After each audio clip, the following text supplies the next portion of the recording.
So when are you planning to go back to Canada? In August. So August. he'll be just 2 months old.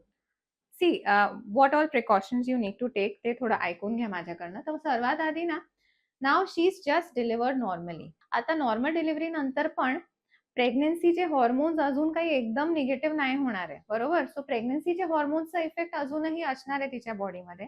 तर पायांमध्ये ना रक्तवाहिनी ज्या आहेत ना काफ मसल्समध्ये, तिथे ना थ्रॉम्बोसिस होण्याची शक्यता अजूनही आहे because of those hormones, right. तर डीव्हीटी कधी होणार, जर ती तशीच एकसारखी बसली फॉर मोर दॅन 2, 3, 4 आवर्स ना, कारण आता 24 आवर्सची फ्लाईट आहे त्यांची.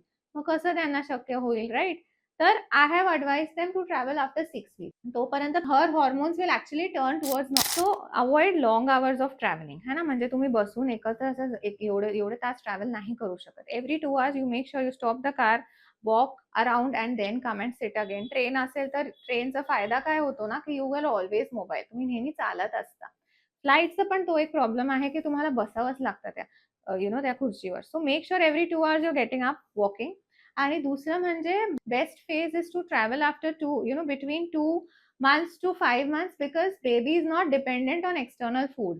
Baby is totally dependent on breastfeeding. So हे खायला घेऊ का, ते खायला घेऊ का, मग बेबी क्रँकी, मग बेबी काहीच खाणार म्हणजे हे खाईल का ते, तो पण एक ऑप्शन आपला हे होऊन जातो. Baby is totally on breast feeding. तर बेबीला फक्त तुम्ही आहात and that's it. Carry extra diapers in hand, carry extra wipes in hand,